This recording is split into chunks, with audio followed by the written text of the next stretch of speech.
You're listening to Nostalgia Club, the podcast where we look back on our favorite childhood stories and revisit them as adults. At least one of us hasn't read or watched these series, so we also get a first-timer's opinion. Spoiler alert, we will be discussing storylines and future events beyond the first books and episodes, so proceed with caution.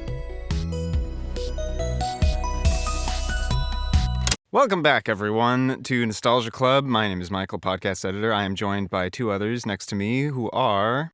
Victoria. And Jino. Wow, there it is. There's always a healthy delay in the saying of the names of the two other people. It's because I'm always like, am I supposed to go first? Is Jino going to say his name first? It's hard to remember what I'm going to say. Yeah.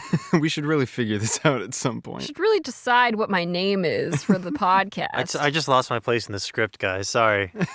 Oh, gosh. If these things were scripted, we gotta fire ourselves. Today we are talking about a much-beloved cult classic called Barbie, the Princess and the Pauper. Yeah! Barbie, Princess and the Pauper, I just want to jump in. If this came out around 2004, straight to video, September 28th, and then I think, premiered on Nickelodeon in November of that year. So if it was 2004, I was in 4th grade, which means I was probably around 10 years old, 9 or 10 years old. And my sister would have been about 4 or so years younger than that, which if I know my numbers right, is probably around 6 or 7. I was 6. Nice. Am I the same age as your sister? Maybe. At any rate, Victoria loved this, and my sister loved it as well. And my sister sang all the songs around the house all the time. Specifically, the chorus of the most well-known song, which Victoria could probably sing for us now, because Victoria... I will not. Victoria's the singer. And 2. Go, one, please. 2, 3. I'm just like you. You're just like me. Come on. Now I'm laughing. It takes two people to sing because the princess and the pauper will sing it. Okay. I'm just like you. I'm just like you. You're just like me. You're just like me. It's plain that anyone can see. A heart that beats, a voice that speaks the truth. Yes, I am a girl like you. Yeah. And so my sister would sing that specific chorus over and over and over, and would drive my 10-year-old head insane. But rewatching this movie and re-listening to the songs, I wish my taste wasn't so trash at the time, because this movie is excellent. It's great. And the songs are even better than the movie, which They actually are. is saying something, because the movie as a narrative itself balances, like, let's see, the Princess Annalise, Pauper, Erica, King Dominic, who becomes Erica's love interest, Julian, who's King like... Julie. Julian's not a king. Julian's not a king in this one. I thought he was. No, Julian. You know, King Julian. I'm sorry. For anyone who's unaware, Jino is referencing King Madagascar. Julian. Let's see. Julian is Annalise's love interest / her tutor. Yes. She calls him her best friend. Yeah. Because I guess originally he was her tutor, but they're like around the same age. How does he her tutor? Whatever. He learned on the streets. Yeah. He did, in a way. Well, I was about to say they grew up together, and then I was like, that would really make sense if they grew up together and he was also her tutor while they were growing up. Because that doesn't make... It's more likely that when she got older and needed a tutor, then he was brought in. And that... Which doesn't really make sense because it's not like she's that old. Whatever. Okay, the point is he's her tutor. The point is he's her tutor. And Annalise really loves science, specifically like geology. Oh, I guess so, huh? Yeah. That's like a key part of her character, which actually pays off at the end of the movie. Yeah. So we have those 4 characters. Then we also have the villainous Preminger. Oh, an excellent character played by the illustrious Martin Short, who goes in on this role 110%. Every single line, he is chewing the scenery. You can go online, by the way, and find tons of Preminger memes. There's the song that he sings, How Can I Refuse, which has been dubbed into a numerous different like remixes and versions. I think there's a rap version out there, and it slaps. Wow. It low-key slaps. Ever since we decided that we were going to review this movie for the show, Michael has just been finding Preminger remixes and sending them to me just randomly throughout the day. It'll just be like a random Saturday, and Michael will be like, link. And then I'll look at the link, and it's like, Preminger, how can I refuse? Like, rap remix. And I was like, okay. It's great. So and we will show them to you, Gino, after okay. this. Yes, I have no experience with this movie until last night when I watched it all on my phone on a perfectly legal website. And then let's see. And then in addition to those like 5 characters that all have distinct personalities and motivations, we have the animal sidekicks, the animal companions who are speaking roles because, you know, it's kids animation and it's Barbie. Yeah, the animal characters are great in this show. Yeah. In this movie. There's Serafina, who is Annalise's white cat. She's like very like prim and proper lady of a cat. There's Wolfie, who's Erica's cat. He's like a calico and he barks instead of meows. And he wags his tail and he plays fetch. Yeah, so he's basically like a dog in a cat's body. Yeah. And then there's Preminger's pet. Yeah, who's like this like poodle. Yeah, very done up. And he talks like this. Yeah. He's like Puck from We're Alive. Oh my gosh, yeah. Listen to We're Alive now on Whalen Productions. We were not told to say this. We only work for the company. Oh, there's also a horse character. Yeah, Hervé. A French question mark horse? I guess. He's French. Someone's Does he even trying. have a French accent? I don't know, but I I don't think think so. he's. I feel like there's a line in there where they make it clear that he's like supposed to be French, and I mean, he's like his Preminger's name is- horse, a very put upon horse who has his own arc.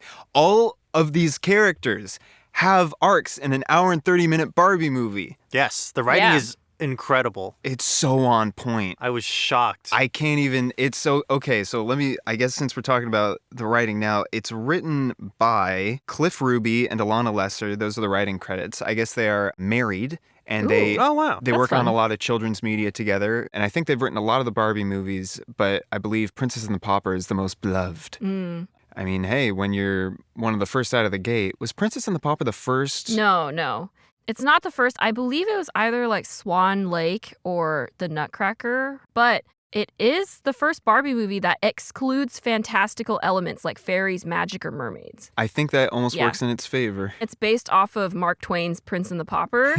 Obviously, they add a lot to it. The only thing that really is the same is that one is a princess and one is a pauper, and they switch places. Kind of. Kind of. Kind Oh, yeah, of. that's true, yeah. Like, Annalise doesn't really switch places with Erica. It's like, For a little bit. She does for a little bit. That was one of my favorite parts of this movie, is that there is never a moment where they go, let's switch places. It's all necessity and circumstance, Yeah. and it's done really well. I mean, we might as well get into it. Gino, Hello. since you're the one who is experiencing this movie for the first time, would you like to recount to us the plot of Barbie, the Princess and the Pauper? I'll do my best. It's a twisty-turny plot. I will say when I first booted up the movie, it begins with a bunch of what I believe are still rendered frames of the 3D Barbie characters, and then they put like some kind of weird paint filter over them. Yeah. And it looks kind of like a knockoff, and I was very concerned I was not watching the correct movie for Yeah. a long time. no, that's just how it starts. But they get into it, and we meet the princess Annalise, and she lives a charmed life, but she's very stressed because she's about to be essentially married off in order to save the kingdom, which has run out of gold. The kingdom is bankrupt. The kingdom is bankrupt. Yeah, the mines have run dry. That impressed me when I was like, oh, that's how this kingdom stays afloat. They literally just have a bunch of gold mines. Yeah. And they just mine gold. Like, this is a pretty good racket. Yeah. The economy of the kingdom laid bare and its weaknesses. And so she understands that she has a great life. And that's what I really appreciate, too, is that she's not like, oh, woe is me, I'm rich. Like, she knows, like, hey, like, I have a really great life, but I wish that I had more control of it because I have no control of it. Yeah. And we also meet Erica, who is an indentured servant.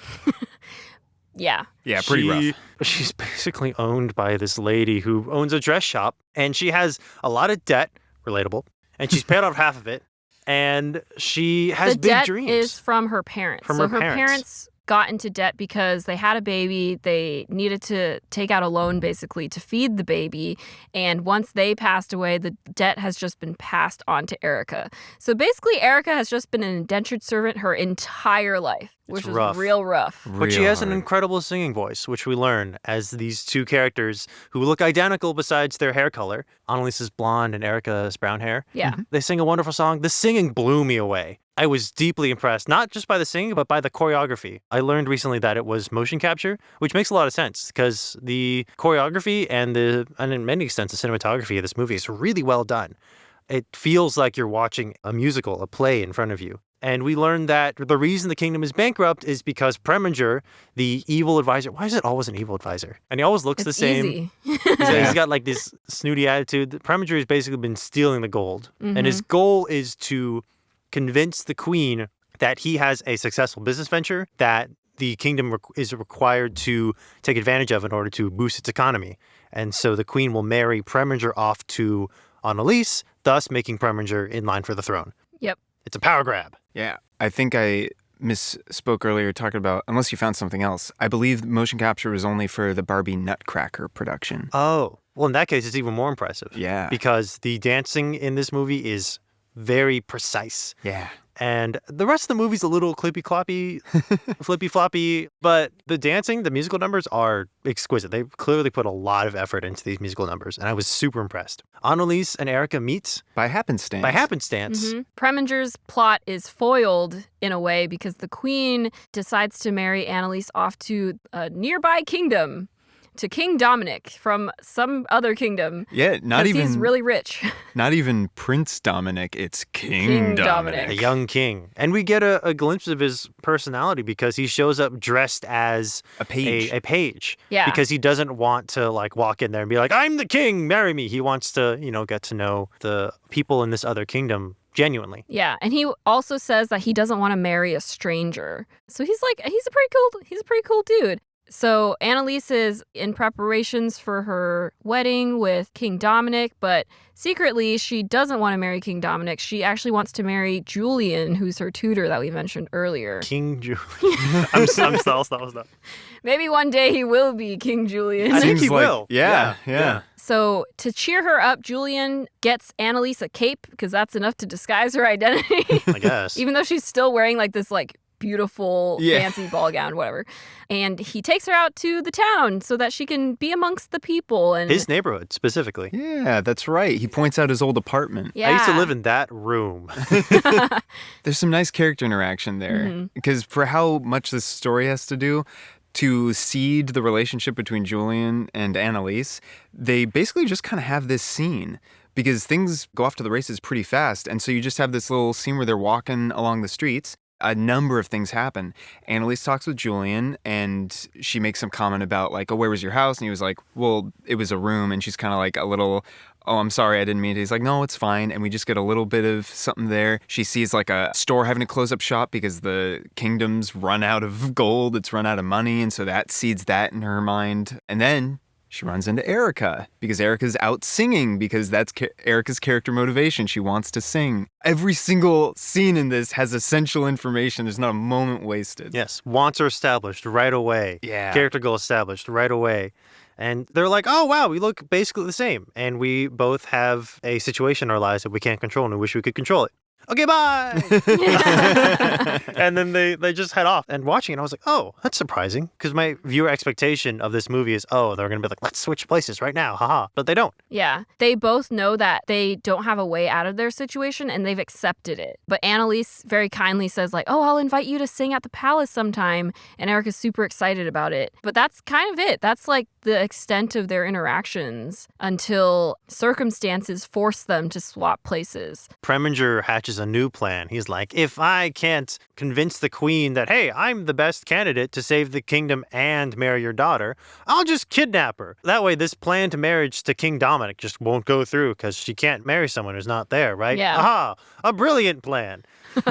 Goons, throw her in this house, I guess. The thing is, they don't even take her that far. They take her to basically Preminger's house, which I assume is not that far away. It's like maybe outside... some property he owns or whatever. Yeah, it's like outside the kingdom's walls, but it's still like nearby anyways. Yeah. But I guess she has to be like close enough that he can go and monitor and blah, blah. Mm-hmm. So they successfully capture Annalise because they lure her out by capturing her cat, Serafina, first. And then she goes out and she's like, Serafina, what happened? And then they put a bag over her head and they kidnap her. And then she's trapped in a room and it's very scary. The next day, everyone's like, where's the princess? And Preminger says, oh, I found this note on her desk that says she ran away because she doesn't want to get married. And the queen is like, oh no, what if life. What will I do? And Julian's like, this is sus as hell, guys. Yeah, I really do think even though Annalise and Julian's relationship is given the least amount of screen time, they just have little moments that show like they've been best friends forever. Yeah. There's a scene where he calls her Your Highness because he's realizing, okay, well, you're getting married now. We're going to have to go back to our typical formalities. And she's like, why are you calling me Your Highness? Like, it's just me here. She's like really sad about it. He's the one that she talks to about all her geology findings. And then in this scene that we're talking about where Preminger shows everyone this note, he says, this note is scented with lilac. She always scented her notes with rose. And rose is her favorite flower. That's also a plant in the town scene. He gives her a rose. And she wears pink. It all lines up. So Julian immediately suspects that something is amiss. He doesn't know that it's Preminger exactly because that's like a high accusation. But Preminger's being real, like, I know. Yes. Yeah. There's also an amazing tiny character moment that isn't necessary to the story at all. But earlier, Annalise identifies pyrite as fool's gold and puts it on her desk. And then Preminger walks in and steals it, showcasing not only his greed, but the fact that he's not very smart. Yeah. And he's a thief. So then Julian comes up with the idea to go to Erica because he's the only one who's seen the two of them together and recognized that they are identical looking. And he comes up with this plan. He's like, the princess needs your help.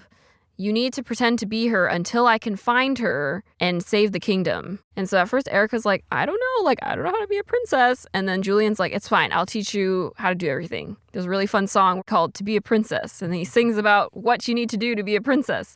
He gets her a wig, which he just had somewhere. Perfect blonde wig. Yeah. They put a wig on Erica so she looks exactly like Annalise. They also steal the queen's glasses so she yeah. can't see very well. Yeah. Wow. Oh, and one important thing, the only difference, well, besides the hair, is that Annalise has a birthmark that's a crown on her shoulder. Oh, yeah. And Erica doesn't have that. That will be important later. King Dominic arrives. Presenting himself as a page. Yes. And it's Erica whom he meets. So it's kind of funny, like, because like Dominic is also pretending to be someone, and then Erica is also pretending to be someone. Dominic reveals, he's like, I've been the king this whole time. And then they start spending time together. Well, I think a little before that, this is another thing that shows how efficient they are with this stuff. They have a song that Erica sings to her cat, Wolfie, because Wolfie feels a little embarrassed that he's not more cat-like. Oh, right. Because he's got like a crush on Annalise's cat, Serafina. Erica's having like a fun day to herself, like a spa day in her royal rooms. Enjoying eating food. Yeah. For once. She's like, look at all this food. This is crazy. The servant's like, oh, yeah, I guess. And she's like, whoa, we got to eat this. And the servant's like, all right, weird prince, all right, with your food. Yeah, she tells her cat, Wolfie, like, you can't growl at people when they enter. We have to act like we belong here. And then immediately just starts blowing it like, do you want some of this food? This is amazing. I get food in bed. And you're like, Erica, come on. He's like, I could feed a whole family with this. Whoa. She starts singing to her cat, Wolfie, a song about how you don't have to change who you are. I like you just the way you are. It's such a good song. And it's around that time, like in the scene just before it, Dominic is talking to his ambassador. And his ambassador is in on the whole like secret identity thing with Dominic. And I forget the reason Dominic wants to go up to see whom he believes to be Princess Annalise, but he's like... I think it's because he is doubting his initial plan to be a page and like be low-key undercover, because he's realizing that while I would get to know these people without them thinking I'm the king and treating me like the king, it's still disingenuous, and I do want a real relationship with this person. Yeah. So I'm going to ditch that right now before I even meet her and tell her I'm the king, and so we can like have a real conversation. And that made me really like his character. Yeah. Because he comes in disguise and then ditches it immediately, realizing, oh, this is not a great way to start a relationship. Yeah. I need to be as genuine as possible. But he hears her singing. He hears her singing this song about how she loves her cat just the way he is, and you don't have to change yourself or be someone else in order to prove anything. And while she's singing that, it like cuts to him sort of like listening at the door, about to tell her, and he kind of like smiles to himself like, okay, this is a good decision that I want to make here. Like, okay, we'll do this. And then I think in the next scene then is, it's when he introduces himself officially. Sorry, I've hidden my identity. I am King Dominic. The relationship also has scenes to progress from there, because we learn early in the plot as well that Dominic likes music. And we know that Erica loves to sing. Yeah. And so Dominic starts playing the piano while And Erica then he's like, sings. I'll play the piano if Princess Annalise sings. Yeah. And so they sing together and it's really cute. And then there's like montage scenes of them spending time together and developing their relationship that way. Meanwhile, the real Annalise just like in her little prison, Yeah. like, help! And then, Julian or Annalise. Annalise sends. Oh, Annalise escapes. Well, so Preminger gets real suspicious. Right. Because Preminger's like, I just locked you in my Yeah. house. How Yeah. did you get here? Meanwhile, the cats and the horse and all the talking animals have a talking animal scene, which you might expect to find these sorts of zany talking animal side story to be like unnecessary or bloaty or annoying. But no, it's essential to the plot. None of them are unlikable. When they're talking, it's to help Annalise, or even like Serafina and Preminger's dog. Their interactions show the relationship between like Preminger's true motivations and with the crown, because the dog doesn't have to like hide how he actually feels about the whole situation. So the dog just straight up goes to Serafina and is like, well, my master is going to be the king soon enough, so watch out. And she's like, okay, good luck, man. Like, He's got like, I'm going to assassinate you vibes or something Yeah, to yeah. her. And she's like, oh. even the animals like have plot relevance. So as Preminger, ticking clock established. Preminger's heading to the cabin, the house thing. Serafina disguises herself as a ghost, tricks the goons, helps real Annalise escape, and then in a very thematic sort of humorous turn that I also really enjoyed is the goons are like, let's just dress ourselves up as the prisoner. That'll trick him. And Preminger's like, I'm so tired of this. And then Julian shows up. Wolfie, Erica's cat, sniffs a piece of pine needle or whatever that dropped from Preminger's clothes.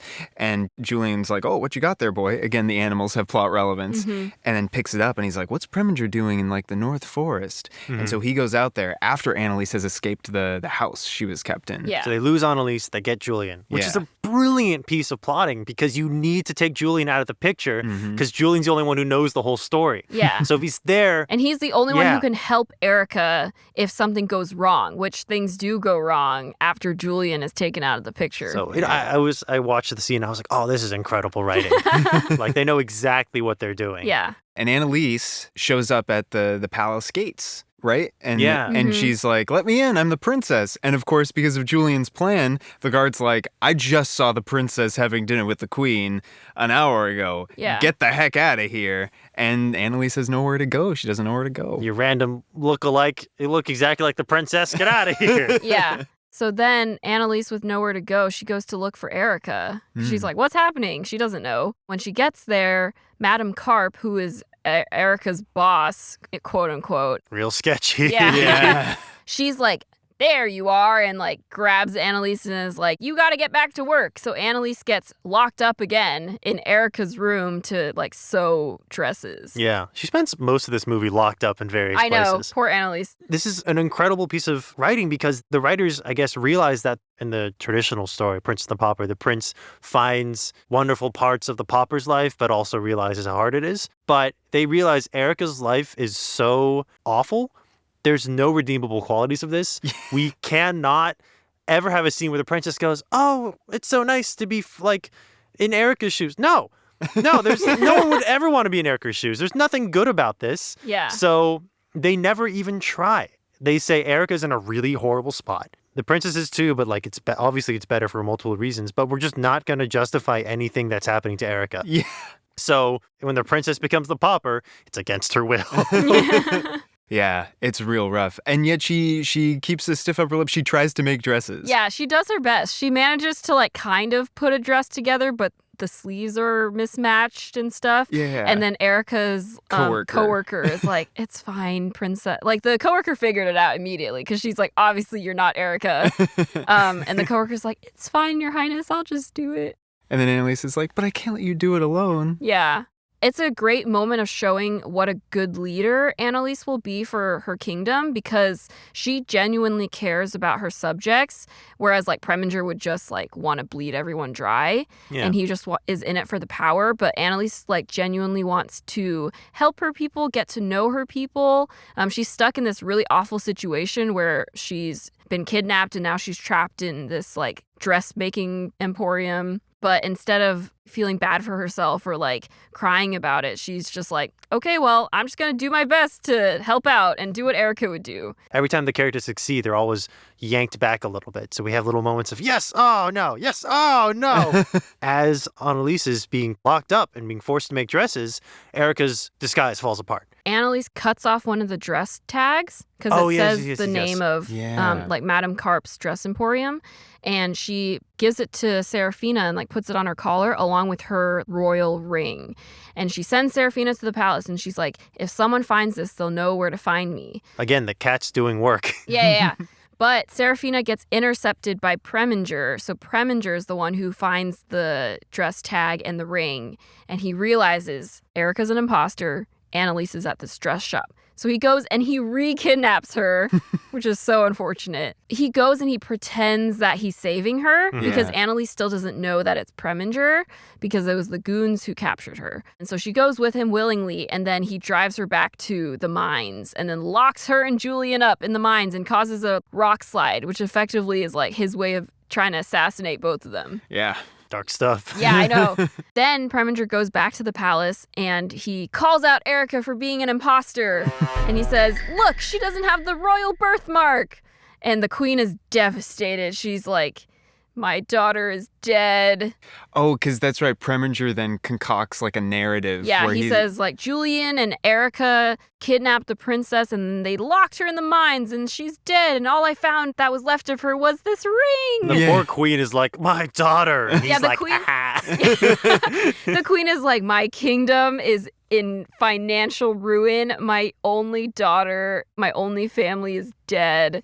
What do I do? And then Preminger comes in. He's like, well, I heard you guys are still in debt. I happen to be quite rich. And so he manages to convince the queen to marry him. For his wealth. For his wealth. And she is, she hates him. Yeah, she hates it so much. She's like, I'm only doing it for my kingdom.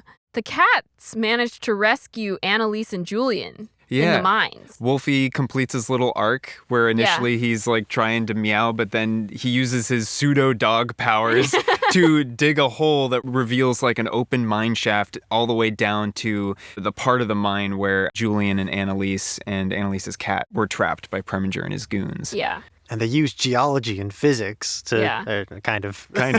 They spring a leak in some water and they get in like a bucket or a barrel, and the rising water level rises them back to the surface. And as they do, Annalise discovers that, hey, all these rocks have crystals inside of them. We could maybe make money off of this. Yeah. Hey? And that is the payoff of her being this geologist-minded person, which I think is super cool. Erica's thrown into jail, but she manages to get the keys by making like a hook out of hay, and she sings the guard to sleep and steals the keys and she runs away. And then so Annalise and Erica both manage to escape in time to interrupt the wedding and call out Preminger for what he did. King Dominic's there too. Oh yeah, King Dominic helps rescue Erica. And another disguise. Oh, so many disguises in this movie. They're all in disguises. Well, that's great because there's like the like slight bloom is off the rose, but it's kind of endearing, where Dominic, dressed as a guard with like a helmet over his face, grabs Erica as she's escaping the dungeon just as another guard runs up, and the other guard is like, I'll take her back. And Dominic in disguise goes, the queen wants her at the wedding. Don't ask me, it's the queen's orders. And then when he ushers Erica away, he reveals, look, it's me, King Dominic, in disguise. And Erica, they exchange a few lines, and then Erica gives him like a look, and she's like, you really like disguises, don't you? And Dominic's only response is, come on, we have to hurry. Don't think about it. Let's go. Yeah. Erica like fights back for a little bit too before Dominic can reveal. Oh yeah, Erica steps on his foot to be like, let go of me. And he's like, it's me. And she's like, oh my gosh, I'm so sorry. And he's like, it's fine, I deserve that. So I think it's great. Oh, it's so sweet. They manage to interrupt the wedding. The queen is like, why are there two of you? But then Annalise reveals her birthmark. and the day is saved. Oh yeah, even Preminger's put upon horse gets his little arc completed because Preminger leaps on his horse to escape, and as Julian and King Dominic, who in synchrony leap up onto their own horses and race after him, Preminger's racing out of the palace, whipping his horse. Come on, you stupid animal! And Hervé finally has enough, and he skids to a stop, turns around, runs all the way back to the wedding, and bucks Preminger off onto the big grand dining table. Yeah. I actually think that moment is really funny because like Julian and King Dominic are like, yeah, we're gonna go save the day, and then the day is saved by the animals. Yeah. Every single bad guy is captured because of the animals. Like the goons run off, and I guess technically like Annalise and Erica trip them, but then the animals like help round them up, and then the animals also round up Preminger's dog, and then like Hervé gets to knock Preminger off his horse. So it's great. It's like Julian and King Dominic didn't really do much in that situation. And then at the end, Annalise tells her mom that she actually would like to marry Julian, and the queen is like, I know, but like we're still in debt. And Annalise is like, don't worry, I have a plan. I found some cool crystals in our caves that we can continue to build our fortune off of until those inevitably run out. But anyways. Maybe we should diversify our economy. Yeah. But until then, here's some fun rocks. And what I like about it is that it's not like Annalise and Julian get married immediately, which is what typically happens in these kind of movies where it's like, the day is saved, let's end with a wedding, which technically it does, but months pass before this wedding. Annalise pays off Erica's debt, which I also like because I was thinking, oh, maybe like King Dominic will pay off her debt because King Dominic still likes Erica. But it's Annalise who pays off Erica's debt. And then Erica is like, hey, I'm going to go and like live my dream. I'm going to go travel and sing like I've always wanted. And King Dominic is like, okay, I'll let you go, but here's a ring in case you want to come back and marry me. And she's like, he waits for her. Yeah, and she's like, no promises, which is great. It's like, he's like, I have no expectations. I just want you to know that if you want to come back and marry me, that's what I want to. And then Erica goes and she sings for a few months, and then she realizes, I actually miss Dominic and I want to go back and marry him. So she goes back. And then Annalise and Erica have a fun joint wedding. Yeah. I almost interpret it as like a few years maybe. I was thinking so too. Because she sings on like a massive stage in front of a huge crowd, and you don't just like walk up and be like, I want to sing. And they're like, come on in. I think it was the narrator said like, Erica traveled for a few months or something. Well, yeah. The point maybe is, she was time like passes. lightning discovery. They rushed her up to like, wow, you're great. I mean, I imagine if like the princess herself gives you her endorsement, That's that true. probably helps you. Like, I'm sure Annalise was like, hey, I heard you're going on tour. Let me get you into some great venues and we'll help you like advertise. Yeah. Two separate royal governments are like, this one can sing. Yeah. That's pretty true. good patronage. King Dominic is probably also like, hey, and if you want to come to my kingdom and sing too. Yeah. I loved that detail, specifically with Erica, the fact that Dominic has a conversation with her and says, all right, go. Like, it's your life. And she does experience the world, and she does, by her own volition, come to the conclusion that, yeah, I do want to go back. And it's like,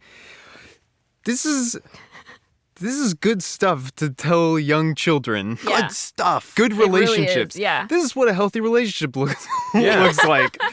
I'm surprised we get that in a Barbie Princess and the Pauper movie that has to juggle a bunch of different character arcs. 2004 Barbie and the Princess movie. They were doing this sort of plotline way before Disney was like, we're turning the genre on its head. And look, the sisters, they don't marry immediately. Whoa, Yeah. crazy, right? Speaking of Disney, I think any one of these songs can hold its own compared to a lot of like Disney musical fare. Oh my gosh. These would be excellent transcribed for the stage. This whole movie would make an amazing high school play. Oh, that's Oh true. my Yeah, it gosh. definitely would. And incredible. The pacing and the songs and everything.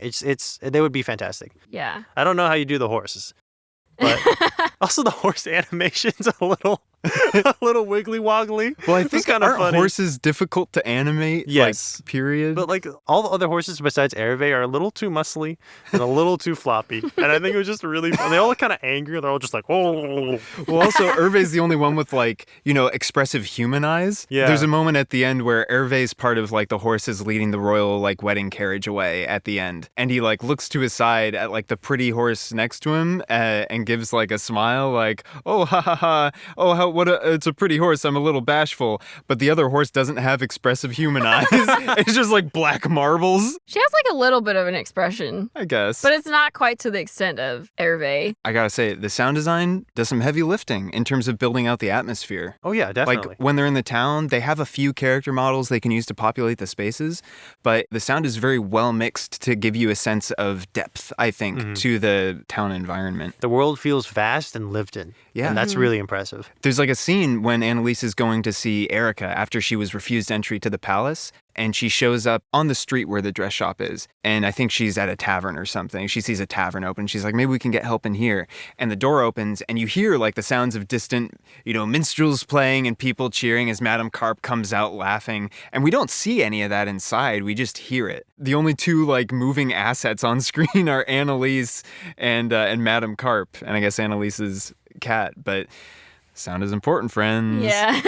Coming from your local sound designers. Value your sound crew. It's true. Speaking of the music, I have a fun story to tell. Yes. I'm sure I watched this when I was like in elementary or middle school, but then in high school, I just had a resurgence where suddenly I decided to just watch Barbie movies after school when I was supposed to be doing homework. Sorry, Mom. This was one of the first ones that I rewatched because it's like the OG. And then there's another day where I was talking to one of my good friends in high school, and we happened to somehow get on the topic of Barbie movies. And I was like, oh yeah, I've been like rewatching some Barbie movies. And then we both agreed that the Princess and the Pauper soundtrack is just really great. So one day we went to the library. At our library, there are like study rooms, right? We always went to the study room we called the elusive study room B because it was like kind of hidden away in like a side. We would go there and we'd do our math homework because they had these big whiteboards that we could write calculus problems on. But that day, we're like, oh, we should play some music for like studying, right? And I was like, what if we played the Barbie Princess and the Pauper soundtrack? And she's like, yeah, let's do it. We have to sing along. Like, how can you not sing along to this soundtrack? One of us was Erica and the other one was Annalise, and we started singing the songs to each other. And we got really into it. Our favorite song is the very first song of the movie, like Free. The bridge of that song. Anyways. And then we got a knock on the door, and then this librarian pokes her head in and is like, hey guys, so like, great singing and all, but like, we have to ask you guys to like, be quiet. So sorry. The whole library just listening to your rendition of this song, like, what's going on in there? And then we were like so embarrassed. Like, we basically got kicked out of that study room because we weren't like using it to study, really. We were just like singing songs. If both of you had actually managed to study while listening to the Princess of the Pauper soundtrack, you must have like wills of iron. Yeah. Because I was blasting it in the studio earlier today as Jino and I were setting up like the bikes or whatever, and Jino was getting ready to do some Foley. And the whole time I was only like half present, screwing the stand together because I'm just listening to the wonder that is the soundtrack. If you who are listening has not yet come to the conclusion that you should like go on whatever listening platform you have, even YouTube, and start streaming the soundtrack to this, I hope you have come to that conclusion now because these songs are great. They're really great. They're really great. I did come to an interesting realization, actually just re-listening to the songs today, because that first song you brought up, Free, involves Erica and Annalise, not yet aware of each other, singing about the woes of their life, wishing they could be free, but realizing that they can't be. They have responsibilities as difficult as they are, and at the very least, they can be free in and of themselves within their own minds and their dreams. And the direct song after that, the scene transitions to the mine where all the gold has been dug out and stolen by Preminger. And that's when Preminger approaches and sings his villainous song. And one of the first lines is talking about how now he is free, that he's been bowing and scraping and lying like a rug. He says like, but now I am escaping, for the last gold has been dug. Talks about how now it's his time to escape his circumstances and ascend. And there's this very interesting idea, given that especially our two primary characters, Annalise and Erica, the way that they escape their circumstances isn't through their proactivity necessarily. It's in responding to the nefariousness of the actions around them. Preminger having the opposite philosophy of do whatever you can and crush whoever underfoot to get what you want. And I thought that was a very interesting binary that they establish at the beginning there. Yeah, that does send an interesting message of if you want to escape your circumstances, don't do anything. Yeah. Because life will give you the answer. I know. It's not the greatest, but it is an interesting pairing. I'm sure there's a way with greater analysis you could justify a more like excusable, like sometimes you're just stuck in circumstances and that's the way it is, folks. I'm sure there's a way you could study this movie enough to find a way to demonstrate how that's just like where they start and then the antithesis of Preminger's actions, blah, blah, blah, blah, blah, narrative ideas, synthesis, whatever. But I just noticed that from the start. I also noticed when Erica and Annalise first meet and realize that they both look similar and potentially have similar philosophies, Erica is the one who brings it up. Erica the Pauper. Erica describes her life, Annalise describes her life, but Annalise doesn't go the extra step. Annalise is never like, yes, I'm exactly like you. It's Erica who extends like the graceful hand and says, we're not so different, you and I. Again, recognizing that you can't make light of this horrible life Erica's living. Yeah. There is another kind of version of this concept that the Barbie company Mattel made. They made another kind of like Prince and the Pauper movie adaptation called Princess and the Pop Star. It's a much more modern, recent version of this story, but that movie gets all of the things wrong that this movie does right. There are like good songs in it. Like a lot of Barbie movies honestly have really good songs, but for that one, they completely just skip over the reasons why the switch is necessary in the first place. Like there just aren't good motivations for why they have to switch. For Princess and the Pop Star, one is a princess and one is like a really famous pop star. And the princess is like, I wish I had free time and I wish I could like do cool things. I mean, it's like very similar to Annalise, but there's no like arranged marriage or kingdom in debt. It's really just her being like, I'm tired of going all to like give all these speeches and like I just want to go and like do cool things like this pop star. And the pop star is like, I'm tired of like living in fame and I just want to like have a day where I can be like comfortable and like sleep or whatever, which is valid. But you're not going to get that by being a princess. Yeah. In that case, they decide to make the switch. Whereas like Jino said in this movie, it's very refreshing that they're not the ones who come up with the idea. It's all like based on like necessity, so it makes more sense. In that movie, they're like, well, I want to try your life and you want to try my life, so why don't we switch? It didn't have the same charm as the original Princess and the Pauper. It's two very busy, very rich and successful people being like, but I wish I had your very rich, very successful, very busy life. Yeah. That'll change something. Yeah, and that one also has like some random magic stuff involved too. I'm trying to think of in my head a way to change some of the theming. Like, okay, to get a little meta, if our thesis demonstrated by Annalise and Erica is I can't change my circumstances, but I can be free in my mind, and our antithesis demonstrated by Preminger is you can change your circumstances, you just have to sacrifice all morality and ethics to do so, and value yourself above all else, then perhaps our synthesis then comes with. Are you trying to change it to like sort of flip those to make the protagonist more actionable? Is that the goal? A little bit. I think then the new thesis would be, and I guess the new story would be, these two people taking action to change the circumstances, and then the villain would be someone who is reactionary, who is trying to put them back in their place, I guess, which would be a more traditional Princess and the Pauper, Prince and the Pauper. Like, I think it's fine that the protagonists themselves are not very active in this case, because I think that's the essential core of their character, is that although they have these wishes and dreams, they are basically bound by duty first. So it's like Erica could run away and just like, I mean, she has no money, but like if she really wanted to, she could just leave and live a life evading the law. Yeah, exactly. But kind of like out of respect for her parents and trying to like pay back their debts responsibly, she decides not to. And then Annalise, like, she's a princess. Like, at any time, she could just tell her mom, like, hey, I don't want to marry this dude.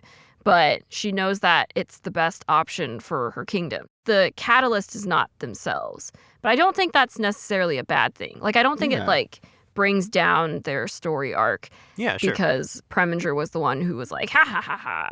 I think it's nice that even if Preminger is primarily the active one, and then Julian getting like the plot going, I think it's an interesting conceit to say that their circumstances and the opportunities for changing their circumstances, both individually and saving the kingdom, open up the more that they communicate, the more that they both advertently and inadvertently start leaning on each other to get the things that they need out of a given circumstance. And the more that they let their inner selves shine, because it's only through Erica at first being unsure if she could really even be a princess, and Julian saying, no, you can, and also you have to, and then instructing her with this book, The Princess's Book of Etiquette. Erica starting to believe that she can accomplish in the world what she wants a little bit by being herself.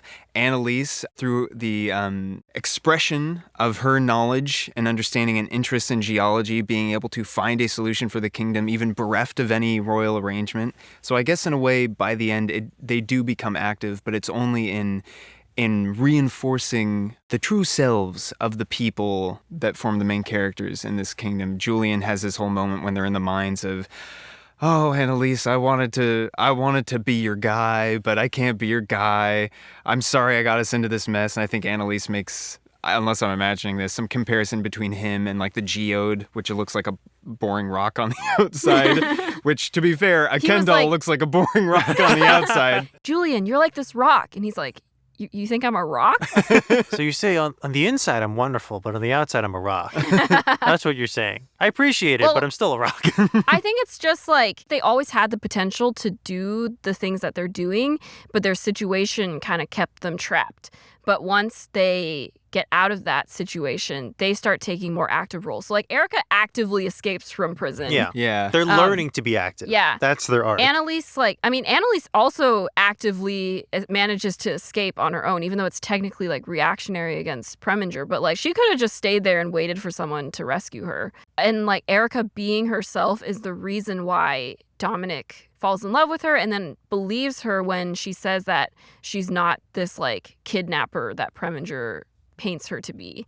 And then obviously at the end, like I said, Annalise saves the kingdom with her discovery in the mines. You bring up a really good point that these two leading female characters are captured multiple times, but they always escape on their own. Yeah.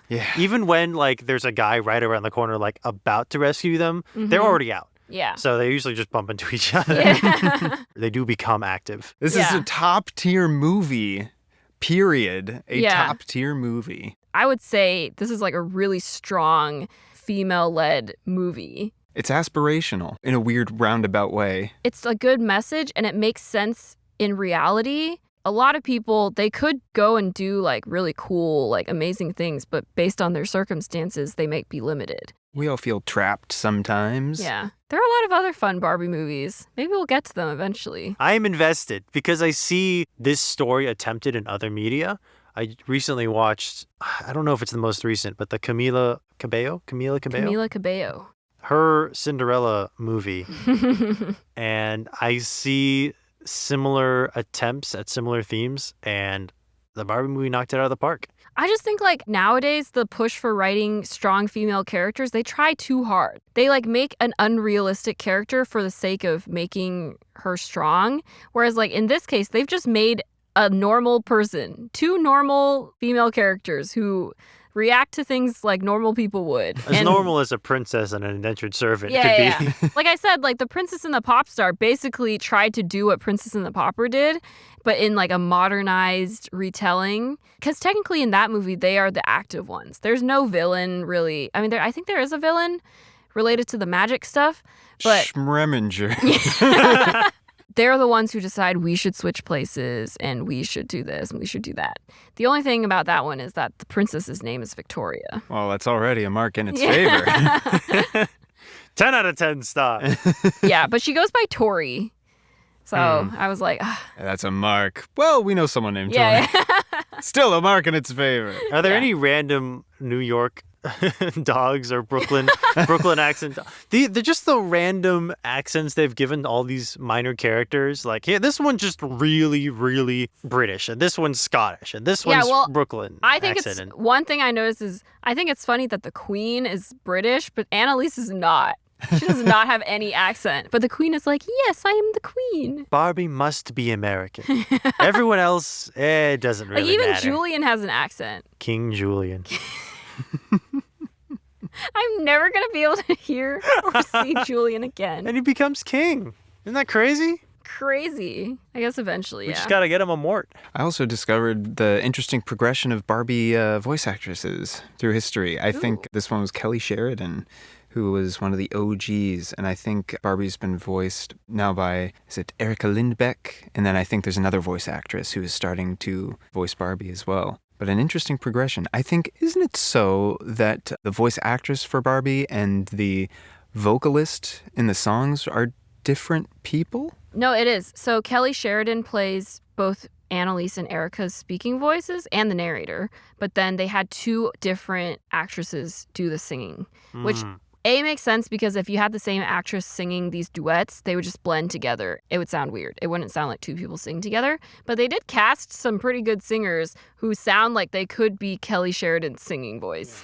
So it's pretty good. It's kind of like how for Disney movies, like the singing voice for Mulan and Princess Jasmine are different from their speaking voices. Yeah. Kelly Sheridan does a really good job of making a slight change to the performances of the two characters too. Especially when it becomes Erica pretending to be Annalise. Yeah. Yeah. That's always fun. It's very believable. Which actually, because before I looked at the credits, I thought Erica was played by another actress. That's pretty talent. impressive. Yeah. Does a great job. It's interesting to think about how the voice of Barbie is kind of like an inherited semi-permanent position, kind of like the voice of Mickey. Yeah. Where like, you are now Barbie, and you will be Barbie for the next 10 years.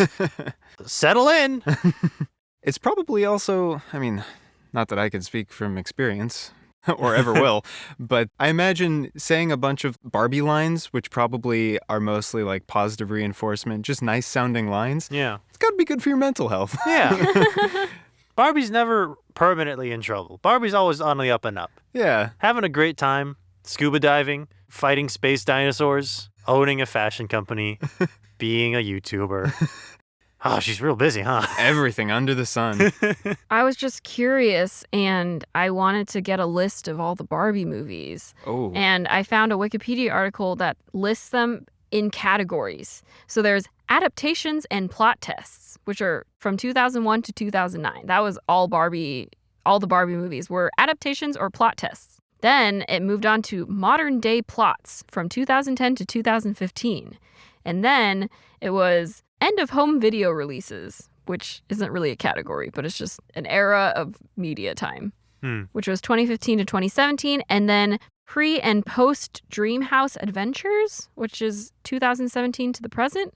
And I think it's because Dreamhouse Adventures potentially introduced like a wider Barbie cast, like Barbie and her sisters and like those characters. Then they all kind of star in other Barbie movies, because there's one called like Barbie and Chelsea, The Lost Birthday. The Lost Birthday? I don't know what that means. Can't find it. Is Yeah. Chelsea the smaller version of Barbie? Oh, let me see. You did tell me to look out for the tiny Barbie, and I never saw it. Yes, Chelsea is the small blonde Barbie. I feel like these characters make appearances in other Barbie movies, but there is one shot in this movie where, I think it's early in the movie, when Julian's on the balcony with Annalise, and Annalise is like, yeah. I don't know if I And they want look out and there's like just two little girls running around. Oh, I did see them. And then at Okay, the end, okay. they're like they're flower girls at the wedding. Yeah. Yeah. I feel like those character models are like make appearances in other Barbie movies and sometimes are like actual characters.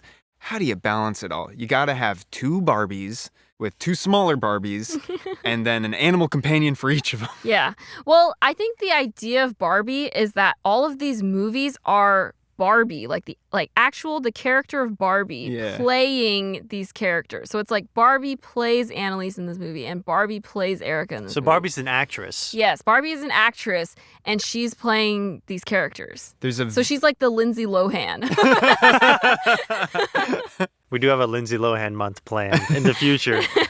That's actually a very good point, because if you watch the credits of this movie, they have bloopers. I love the bloopers. Yes. Animated bloopers. I love the era of animated films where everyone just decided they were going to animate bloopers. It's so good. Well, the ones in Barbie are they're specifically scripted Right. animated bloopers. My favorite one was probably the very last one, where it's the characters Verica and Julian, and Julian's like Oh, trying is to that teach. one where Julian is dancing? He just starts. What's the movie starts doing? Like the song turns into some kind of like breakbeat thing or whatever. He starts breakdancing, yeah. Yeah, I don't know why, Some but I kind just of- cracked up. It's great. The first one is always funny to me. They're doing stunt tests with like a fake Serafina doll. Because in the movie, Hervé like launches Serafina onto the roof so that she can get in and save Annalise. But in the bloopers, they have the stunt tests for that stunt, I guess. First, Hervé like throws the doll like way past the house, and then he like throws her like against the roof, and then she goes right through the window. And Serafina is just like, are we sure that we want to do this? And then there's a line where she's like, can we call my agent, please? And it's just perfect. I would also be worried, Serafina. Yeah, it's They literally threw like the it's like stunt the test through shot the of like window. the horse launching the stunt doll into a window, and then the director's like, "All right, let's bring Serafina in. We're ready to go for a take." And Serafina's like, no, we're not doing this." It's so funny. No, you're right, Serafina. Yeah. Safety on set first. Thank you for introducing me to this wonderful movie. It's an incredible movie. No It's so faults. good. 10 out of 10 stars. Yeah. And now we will all go and sing the songs. Ad nauseum forever. Yeah. I'll be honest, I wasn't expecting it to be a musical. Really? I don't know why. I just was ready for... the singing surprised me. But I was Wow. into it. I just wasn't ready for it. Also, isn't it, I think we were reading earlier, isn't it the London Symphony Orchestra that does the music for... It says in the credits, it said like performed by the London Symphony. Geez, these Barbie movies, sometimes they're pulling in big name talent. What did we find for the Barbie and the Nutcracker movie? They pulled in like, I gotta look up his exact title because it was something wild. Barbie and the Nutcracker was choreographed by the New York City Ballet Master-in-Chief Peter Martins. The film's music, based on Tchaikovsky's score The Nutcracker, was performed by the London Symphony Orchestra. The film's ballet sequences feature the movement of New York City ballet dancers computer animated through motion capture imaging. Like, oh my gosh. I don't know what they are doing over at Mattel Home Entertainment or whatever, but whatever they did for some of this stuff, they were doing it And right. that was the very first movie in 2001. Wow. They were doing motion capture for the Nutcracker. Wow. Tune in for the next time we watch another Barbie movie, Yeah. which may or may not be as good, or no, it won't be better than Princess and the Pauper. it's hard to top It's this. hard to top Princess and the Pauper. It also might be a couple years until that. But so keep an eye out. Keep an eye and an ear out. Thank you for listening to Nostalgia Club. We hope that you listen to the soundtrack post-haste, regardless Yes. of whether you've heard it before or not. And stay tuned after the credits as we sing to our boss, Casey. No, I'm kidding. I would be so We would down not. for that. Let's not sing to Casey. I really want that to I really Now- want him now to I pick ca- up the phone, and I want you to just, no explanation, just start singing. I'm just like you. I would do it if you did it with me, Michael. I'll do it with you. I'll do it. You can't talk My- your way out of this. I know. My main thing is that I think I would start laughing in the middle of it and just ruin it. I don't think that's ruining it. Okay. That's adding to it. Well, Okay, well, perhaps we will sing to our boss after the credits. Until next time, go listen to the soundtrack. yeah, Just do it. Until next time, how can you refuse? That's good. I like that one. Yay. Okay. I don't have one. Until next time, You pause this it's if you King had one. Julian.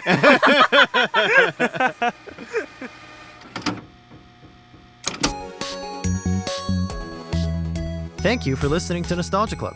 If you enjoyed the episode, follow us on Twitter @_Nostalgia Club and on Instagram @Nostalgia Club Podcast. Leave a comment, give us a rating, and subscribe. You can also send us an email with your suggestions for what we should review next at nostalgiaclubpodcast@gmail.com.